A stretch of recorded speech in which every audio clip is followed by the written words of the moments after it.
ನಮಸ್ಕಾರ ಸ್ನೇಹಿತರೆ, ಇವತ್ತಿನ ಪ್ರಮುಖ ಸುದ್ದಿಗಳಿಗೆ ನಿಮಗೆ ಸ್ವಾಗತ. ಮೊದಲಿಗೆ ಭಾರತ ಸರ್ಕಾರ ತೆಗೆದುಕೊಳ್ಳುತ್ತಿರುವ ಹೊಸ ಆರ್ಥಿಕ ಕ್ರಮಗಳ ಬಗ್ಗೆ. ಜಾಗತಿಕ ಮಾರುಕಟ್ಟೆಯಲ್ಲಿ ಕಚ್ಚಾತೈಲ ಬೆಲೆ ಏರಿಕೆ ಮತ್ತು ಮಧ್ಯಪ್ರಾಚ್ಯದ ಉದ್ವಿಗ್ನ ಪರಿಸ್ಥಿತಿಯ ನಡುವೆ ಭಾರತ ಸರ್ಕಾರ ಚಿನ್ನ, ಬೆಳ್ಳಿ ಮತ್ತು ಪ್ಲಾಟಿನಂ ಮೇಲಿನ ಆಮದು ಸುಂಕವನ್ನು ಹೆಚ್ಚಿಸಿದೆ. ಸರ್ಕಾರದ ಪ್ರಕಾರ ವಿದೇಶಿ ವಿನಿಮಯ ಸಂಗ್ರಹದ ಮೇಲಿನ ಒತ್ತಡ ಕಡಿಮೆ ಮಾಡುವುದು ಮತ್ತು ಅಗತ್ಯ ವಸ್ತುಗಳ ಮೇಲೆ ಆಮದು ನಿರ್ವಹಿಸುವುದು ಇದರ ಮುಖ್ಯ ಉದ್ದೇಶ.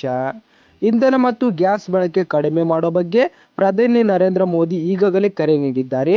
ಇದೇ ಹಿನ್ನೆಲೆಯಲ್ಲಿ ಕೇಂದ್ರ ಸರ್ಕಾರ ಉನ್ನತ ಮಟ್ಟದ ಸಭೆಗಳನ್ನು ನಡೆಸುತ್ತಿದೆ. ಪರಿಸ್ಥಿತಿಯನ್ನು ನಿರಂತರವಾಗಿ ಪರಿಶೀಲಿಸಲಾಗುತ್ತಿದೆ ಅಂತ ಸರ್ಕಾರ ಹೇಳಿದೆ. ಪ್ರಧಾನಿ ಮೋದಿ ತಮ್ಮ ಭದ್ರತಾ ಬೆಂಗಾವಲು ವಾಹನಗಳ ಸಂಖ್ಯೆಯನ್ನು ಕಡಿಮೆ ಮಾಡಲು ಸೂಚನೆ ನೀಡಿರುವ ಮಾಹಿತಿ ಬಂದಿದೆ. ಅನಗತ್ಯ ಖರ್ಚು ಕಡಿಮೆ ಮಾಡುವ ಸಂದೇಶ ನೀಡುವ ಪ್ರಯತ್ನ ಇದಾಗಿದೆ ಅಂತ ಹೇಳಲಾಗುತ್ತಿದೆ. ಇನ್ನು ದೇಶದ ಆರ್ಥಿಕ ಪರಿಸ್ಥಿತಿಯ ಬಗ್ಗೆ ಕೆಲವು ಆರ್ಥಿಕ ತಜ್ಞರು ಎಚ್ಚರಿಕೆ ನೀಡುತ್ತಿದ್ದಾರೆ.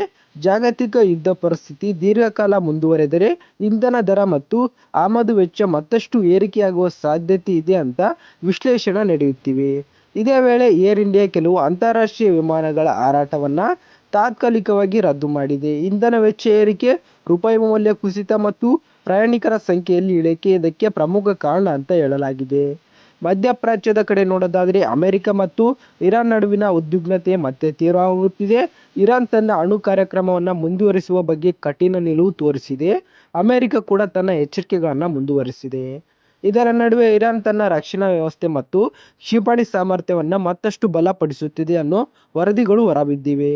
ಅಮೆರಿಕ ಮತ್ತು ಇಸ್ರೇಲ್ ಗುಪ್ತಚರ ಸಂಸ್ಥೆಗಳು ಪರಿಸ್ಥಿತಿಯ ಮೇಲೆ ನಿಗಾ ಇಟ್ಟಿವೆ. ಇನ್ನು ಸೌದಿ ಅರೇಬಿಯಾ, UAE ಮತ್ತು ಇತರ ಗಲ್ಫ್ ರಾಷ್ಟ್ರಗಳು ಭದ್ರತಾ ಸ್ಥಿತಿಗಳನ್ನು ಹೆಚ್ಚಿಸಿವೆ. ಹಾರ್ಮುಜ್ ಜಲಸಂಧಿಯಲ್ಲಿ ಹಡಗುಗಳ ಸಂಚಾರದ ಮೇಲೂ ಕಟ್ಟುನಿಟ್ಟಿನ ನಿಗಾ ಇಡಲಾಗಿದೆ. ಜಾಗತಿಕ ಮಟ್ಟದಲ್ಲಿ ತೈಲ ಪೂರೈಕೆಯ ಬಗ್ಗೆ ಆತಂಕ ಮುಂದುವರೆದಿದೆ. ಕೆಲವು ರಾಷ್ಟ್ರಗಳ ಪರ್ಯಾಯ ಮಾರ್ಗಗಳ ಮೂಲಕ ತೈಲ ಸಾಗಣೆ ಮುಂದುವರಿಸಲು ಪ್ರಯತ್ನ ನಡೆಸುತ್ತಿವೆ.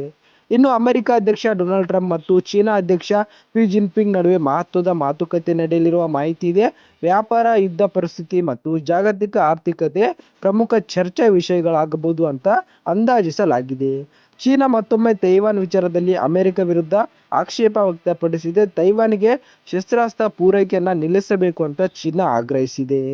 ಭಾರತ-ಪಾಕ್ ಗಡಿಭಾಗದಲ್ಲೂ ಉದ್ವಿಗ್ನ ಮುಂದುವರೆದಿದೆ. ಜಮ್ಮು ಕಾಶ್ಮೀರದ ಗಡಿಭಾಗದಲ್ಲಿ ಉಗ್ರರ ಒಳನುಸುಳುವ ಯತ್ನವನ್ನು ಭಾರತೀಯ ಸೇನೆ ವಿಫಲಗೊಳಿಸಿದೆ. ಒಬ್ಬ ಉಗ್ರನನ್ನು ಹೊಡೆದುರುಳಿಸಲಾಗಿದೆ ಅನ್ನೋ ಮಾಹಿತಿ ಬಂದಿದೆ. ಆ ಭಾಗದಲ್ಲಿ ಸೇನೆ ನಿಗಾವನ್ನು ಮತ್ತಷ್ಟು ಹೆಚ್ಚಿಸಿದೆ. ಇನ್ನು ರಷ್ಯಾ ಅಧ್ಯಕ್ಷ ವ್ಲಾದಿಮಿರ್ ಪುಟಿನ್ ಹೊಸ ಪೀಳಿಗೆಯ ಅಣು ಕ್ಷಿಪಣಿ ವ್ಯವಸ್ಥೆಯನ್ನು ಸೇನೆಗೆ ಸೇರ್ಪಡೆ ಮಾಡಲಾಗುತ್ತಿದೆ ಅಂತ ಘೋಷಿಸಿದ್ದಾರೆ. ಜಾಗತಿಕ ಮಟ್ಟದಲ್ಲಿ ಇದರಿಂದ ಮತ್ತೆ ಭದ್ರತಾ ಚರ್ಚೆಗಳು ಜೋರಾಗಿವೆ. ಇನ್ನು ಜಾಗತಿಕ ಮಾರುಕಟ್ಟೆಯಲ್ಲಿ ಕಚ್ಚಾತೈಲ ಬೆಲೆ ಮತ್ತೆ ಏರಿಕೆಯಾಗಿದೆ.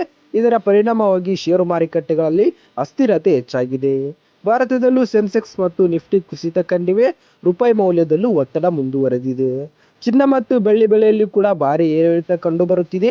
ಹೂಡಿಕೆದಾರರು ಎಚ್ಚರಿಕೆಯಿಂದ ಮುಂದುವರಿಯುತ್ತಿದ್ದಾರೆ. ಸೊ ಫ್ರೆಂಡ್ಸ್, ಇದಾಗಿತ್ತು ಇವತ್ತಿನ ನ್ಯೂಸ್. ನಿಮಗೆ ಈ ವಿಡಿಯೋ ಇಷ್ಟವಾದರೆ ಲೈಕ್ ಮಾಡಿ, ಹಾಗೆ ನಮ್ಮ ಚಾನೆಲ್ನ ಸಬ್ಸ್ಕ್ರೈಬ್ ಮಾಡಿ.